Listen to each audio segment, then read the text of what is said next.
네, 계속해서 이 고린도전서에 나타나는 이 사랑에 대해서 살펴보고 있는데, 오늘은 자랑과 교만에 대해서 함께 살펴보도록 하겠습니다.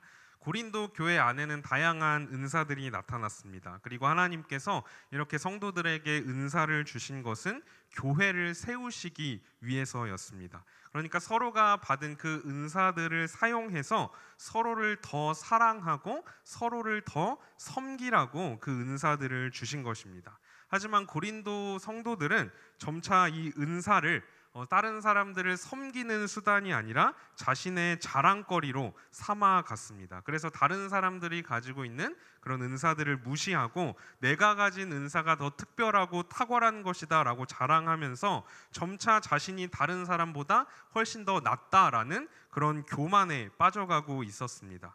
이런 상황 속에서 바울은 사랑은 다른 사람이 가지고 있는 것을 시기하는 것도 아니고 나에게 있는 것을 자랑하는 것도 아니다. 오히려 사랑은 더 겸손해지는 것이다 라는 것을 말씀하고 있습니다. 이 시기와 자랑은 동일한 뿌리를 가지고 있습니다. 하나님이 아닌 다른 것에서 자신의 가치를 찾는 것입니다. 그리고 이러한 모습은 결국에는 잘못된 방식으로 자기 자신을 사랑하는 것입니다. 우리 모두가 각자의 삶 속에서 중요하게 생각하는 것들을 가지고 있습니다. 돈이 될 수도 있고 명예나 인정과 능력 같은 것이 될 수도 있고 관계 같은 것들이 될 수도 있습니다. 이렇게 우리가 삶에서 중요하게 여기고 있는 것들이 나에게는 없고 다른 사람에게 있을 때 우리는 시기합니다. 반대로 그것이 나에게는 있고 다른 사람에게는 없을 때 우리는 그것을 자랑하게 되는 것이죠. 그러니까 나에게 있느냐 아니면 나에게 없느냐에 따라서 때로는 그것이 시기라는 모습으로, 때로는 그것이 자랑이라는 모습으로 나타나게 되는 것입니다. 교회에서 한 분이 이제 소그룹 모임에 잘 안 나오시는 거예요. 그래서 왜 요즘에 이렇게 모임에 잘 안 나오십니까? 여쭤보니까 그 모임에 나가면 마음이 너무 힘들다는 겁니다. 그래서 왜 힘든가 여쭤보니 나눔을 할 때마다 자기는 아직 자식이 결혼도 못하고 힘들게 어렵게 살고 있는데 다른 사람들은 다 자식들 결혼 잘하고 잘 벌고 그래서 자식이 이번 주에는 뭐 해줬다 이런 얘기들만 한다는 거죠. 그래서 그 얘기를 듣고 있노라면 마음속에 화가 나기도 하고 한편으로는 나는 이 세상에서 뭐 하고 살았나 하는 그런 자괴감이 들어서 그 모임에 나가는 것이 힘들다는 겁니다.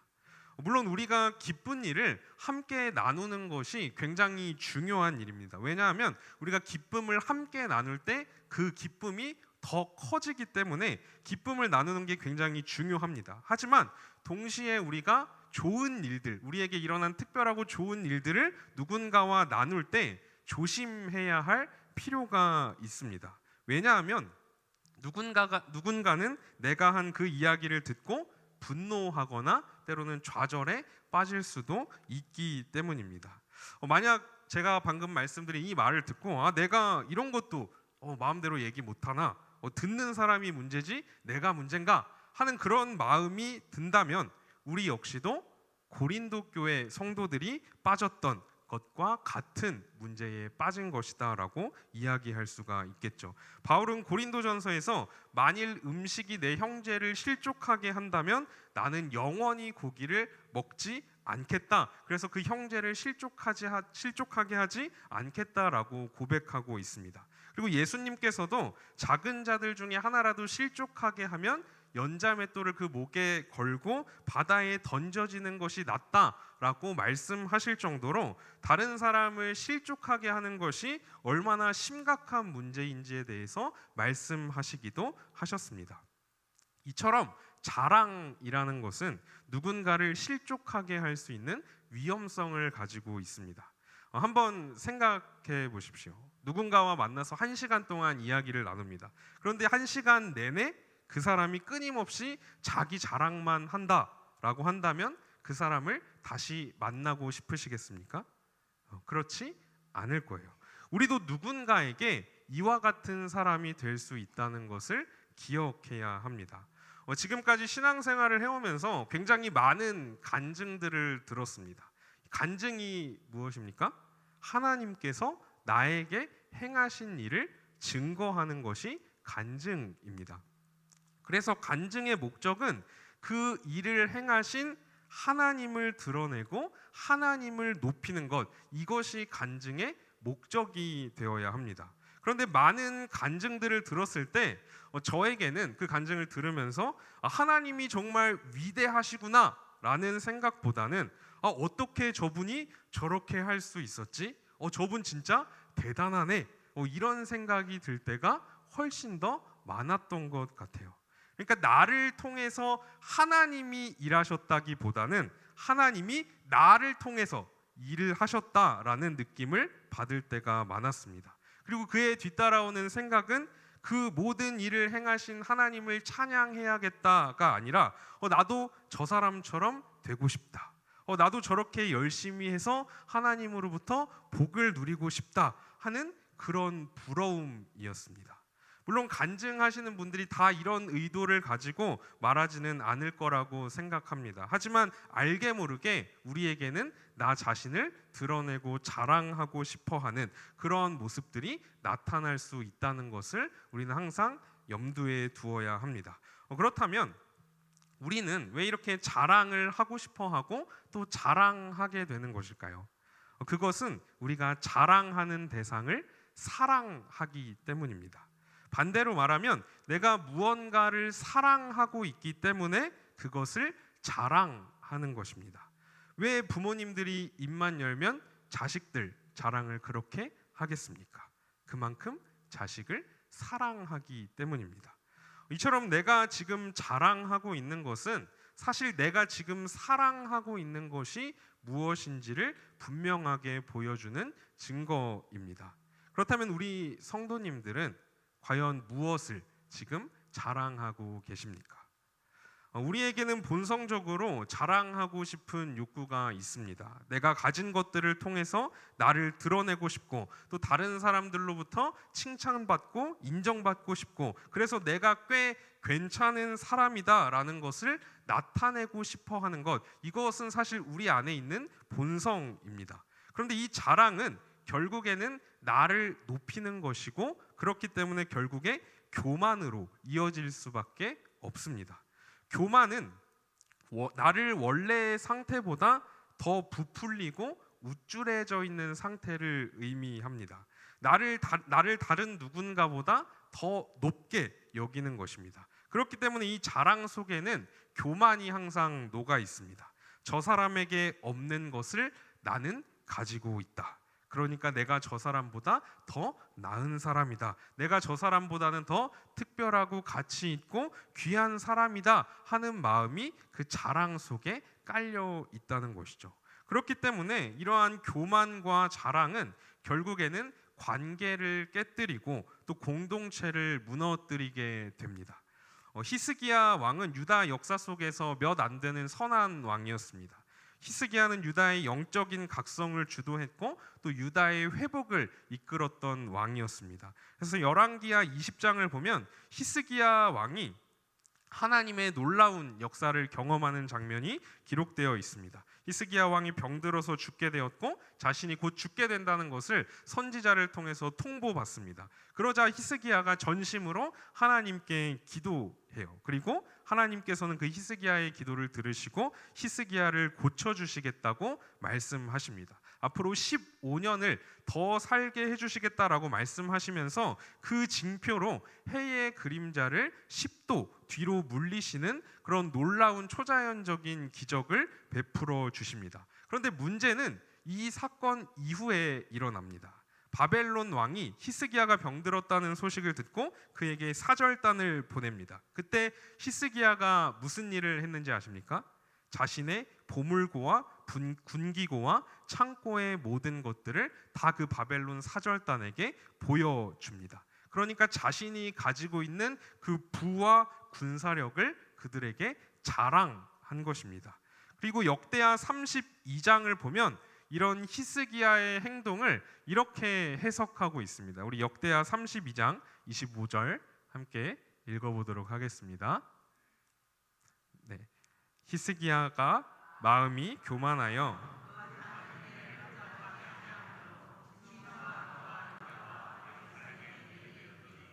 히스기야가 마음이 교만해졌다라고 이야기합니다. 히스기야는 하나님의 놀라운 기적을 경험했습니다. 그렇기 때문에 이 모든 것이 하나님께서 하셨다는 것을 항상 기억하면서 하나님 앞에 겸손해야 했습니다. 하지만 히스기야는 자신이 경험한 그 놀라운 기적에 취한 나머지 그것이 하나님께서 주신 것임을 잊어버리고 교만에 빠집니다. 그리고 부귀와 강대함이 마치 자신의 업적인 것 마냥 이방 국가에 자랑하는 그런 어리석은 일을 저지르게 됩니다. 히스기야가 이처럼 교만하고 자랑한 결과에 대해서 성경은 이렇게 기록했습니다. 진노가 그와 유다와 예루살렘에 내리게 되었다. 다윗 역시도 교만의 유혹을 피해가지 못했습니다. 다윗은 많은 이방 민족들을 물리쳤고 승승장구했습니다. 누구보다 뛰어난 왕이었습니다. 그리고 이러한 성공이 계속되자 다윗 역시도 교만에 빠지게 됩니다. 그래서 인구조사를 시행하고 이것은 결국 하나님의 심판을 불러오게 됩니다. 인구조사 자체가 잘못된 것은 아니었습니다. 하지만 이 일을 행하는 다윗의 마음은 이미 우쭐해졌고 마치 이 모든 승리를 자신이 이룬 것처럼 여기게 된 것입니다. 그래서 자신이 이룬 그 놀라운 업적을 스스로 확인하고 싶었던 것이죠. 그리고 그 결과로 7만 명이 목숨을 잃게 됩니다. 이처럼 자랑과 교만은 단순히 개인뿐만 아니라 공동체 가운데에도 부정적인 영향을 미칩니다. 마귀는 교만 때문에 마귀가 되었습니다. 우리는 하나님 앞에서 자신의 존재가 어떠한 존재인지를 분명하게 인식해야 합니다. 이사야 선지자는 하나님의 영광을 보았을 때 자신의 부정함을 깨닫고 화로다 나여 망하게 되었도다라고 고백했습니다.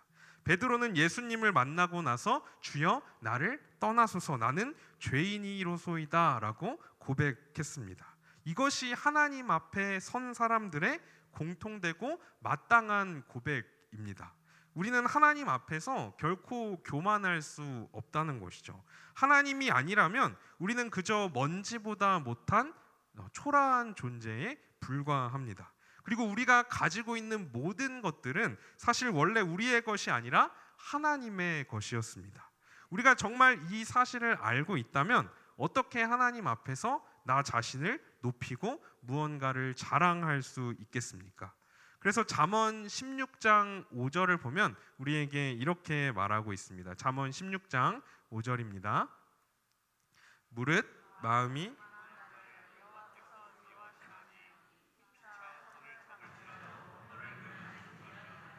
아멘. 다른 번역 성경을 보면 이 구절을 이렇게 표현합니다. 마음이 교만한 사람은 하나님이 싫어하시니 그들은 반드시 벌을 받게 될 것이다. 교만의 결과는 어쩌면 벌을 받게 되는 것이 아니라 교만의 결과는 반드시 벌을 받는다는 것입니다.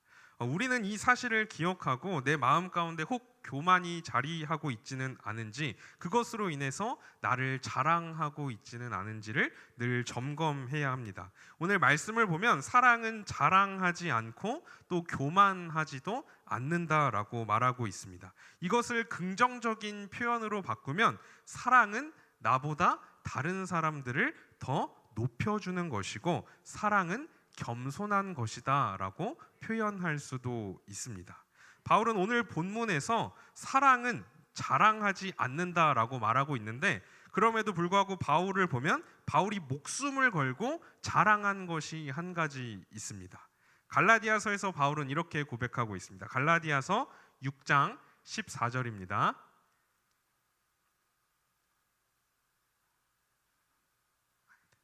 네, 그러나 내게는 우리 주 예수 그리스도의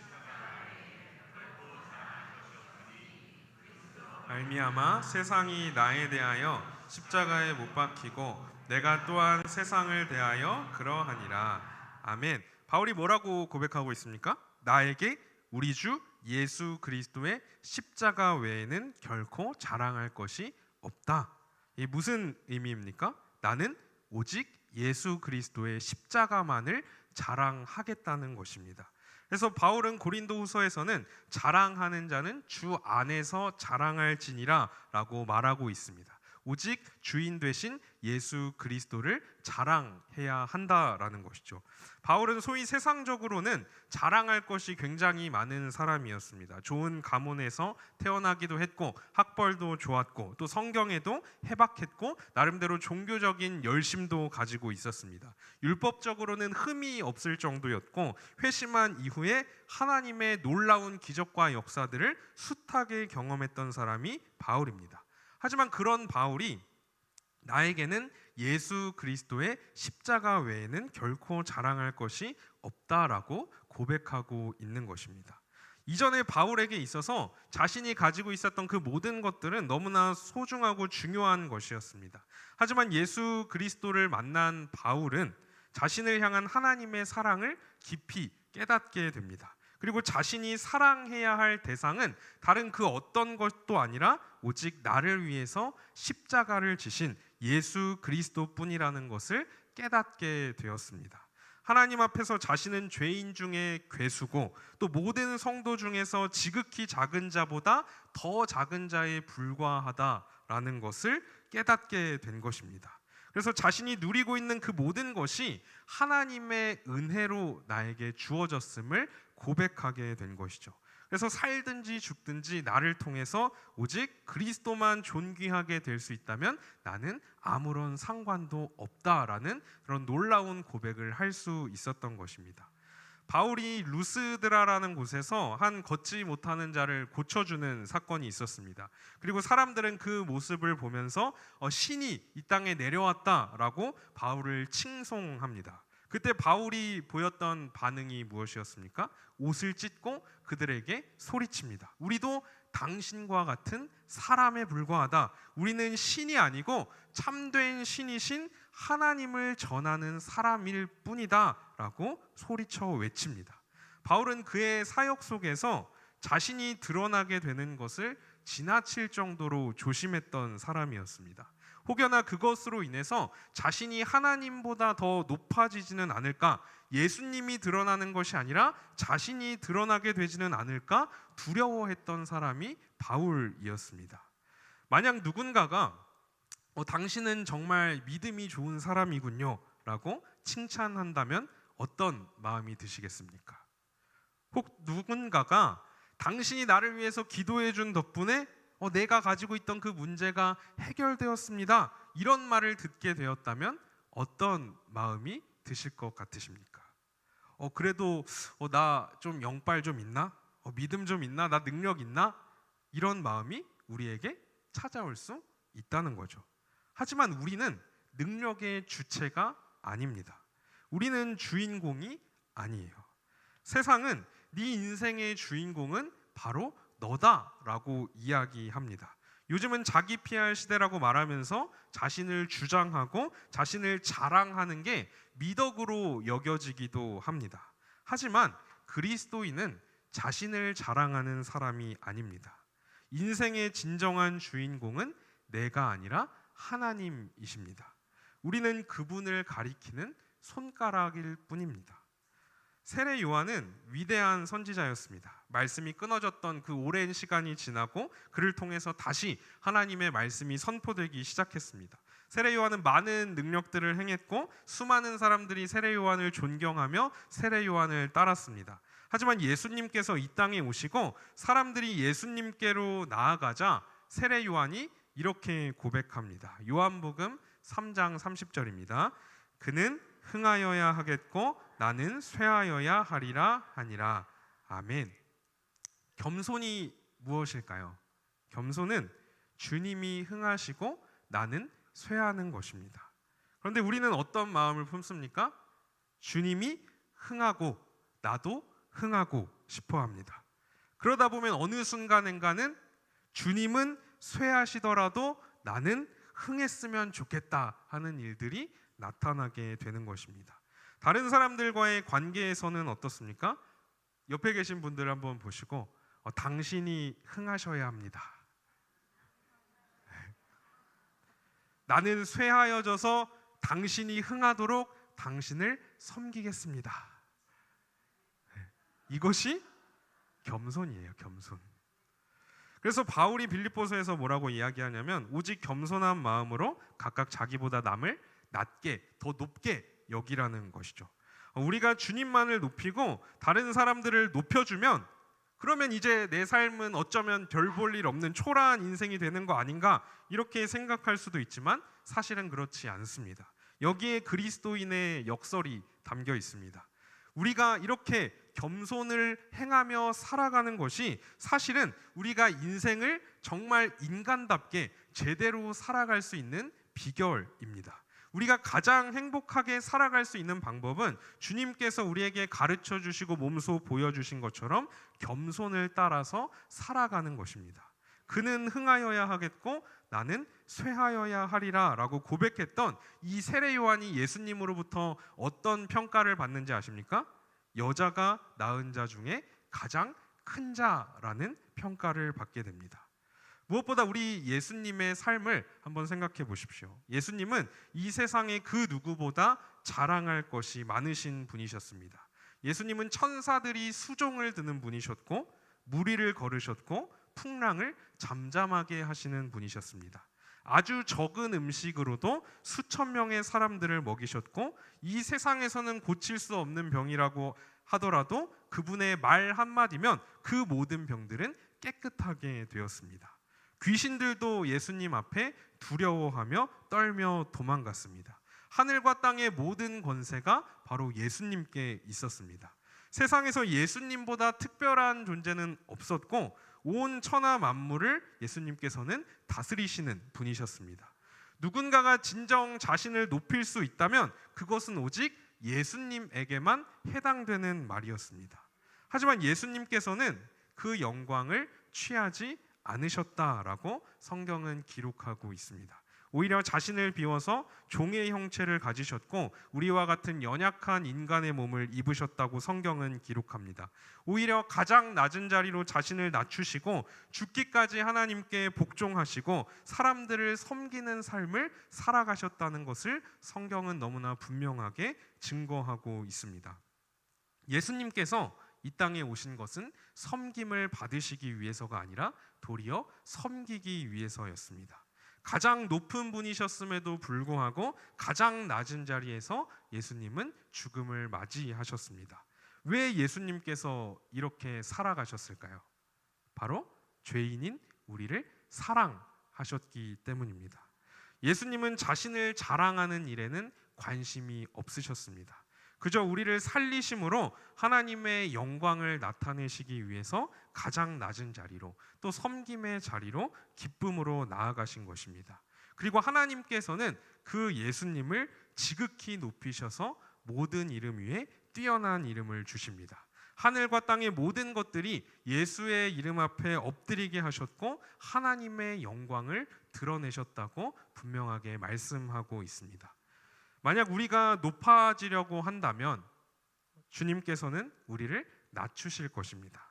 하지만 우리가 낮아지려고 하면 주님께서 우리를 높여주십니다. 나를 자랑하면 자랑할수록 우리는 교만에 빠질 수밖에 없습니다.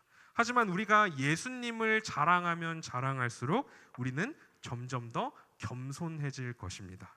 왜냐하면 우리에게 있는 그 모든 좋은 것은 내가 얻어내고 내가 이루어낸 것이 아니라 다 하나님께서 주셨다는 것임을 알고 있기 때문입니다. 우리가 하나님의 사랑을 깊이 경험하게 되면 우리가 가지고 있는 다른 그 어떤 것도 더 이상 우리의 자랑거리가 되지 못합니다.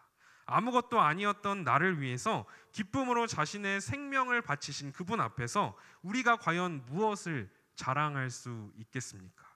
우리에게 모든 것을 주시기 위해서 가장 낮은 곳까지 내려가신 그 주님 앞에서 우리가 정말 교만해질 수 있겠습니까?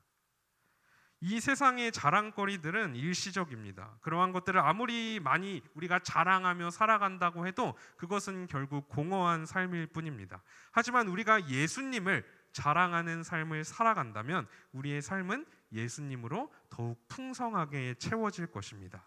예수님을 자랑하는 척하면서 나를 자랑하는 게 아니에요.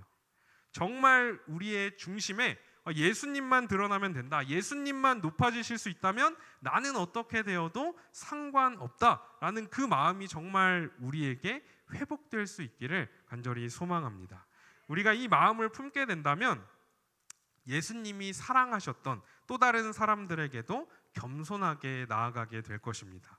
내 옆에 있는 그분을 나보다 더 나은 사람으로, 더 귀한 사람으로 여기게 될 것입니다.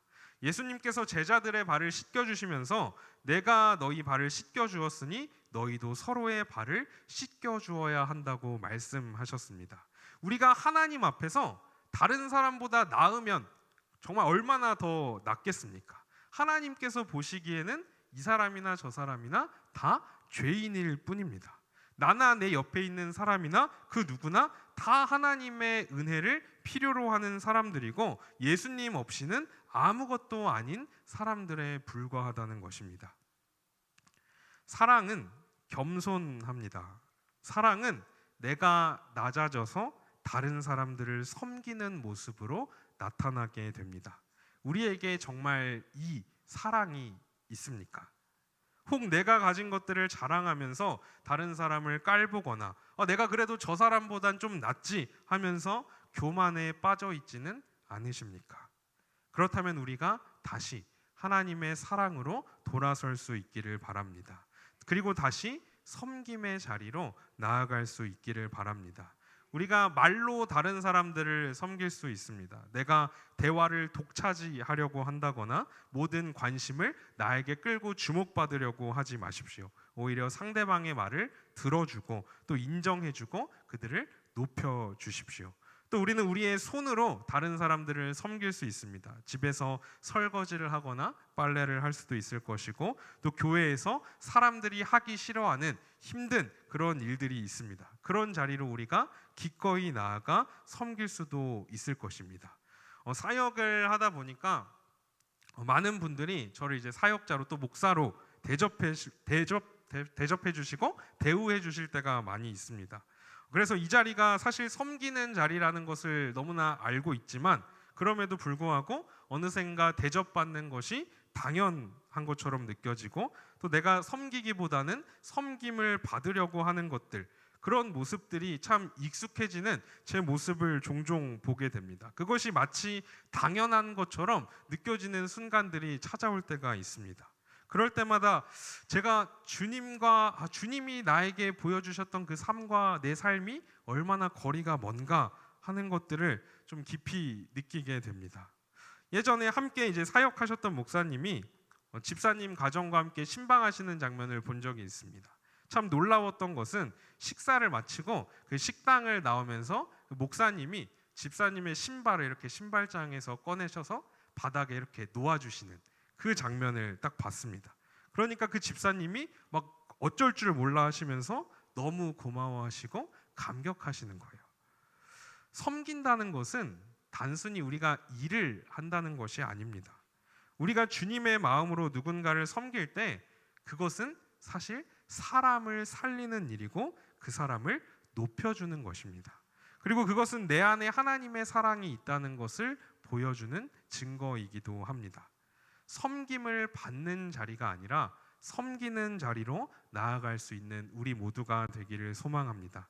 그래서 내가 지금 처해 있는 그 상황 속에서 섬길 수 있는 것들을 찾으시고 또 낮아지셔서 그 자리로 나아갈 수 있는 우리 모두가 되기를 바랍니다. 그럴 때 우리의 가정이 또 우리의 교회가 하나님 나라가 되는 놀라운 역사가 일어날 줄 믿습니다. 사랑은 자랑하지 않습니다. 또 사랑은 교만하지도 않습니다. 이 사랑이 우리 모두에게 풍성하게 넘치게 되기를 소망합니다. 기도하겠습니다.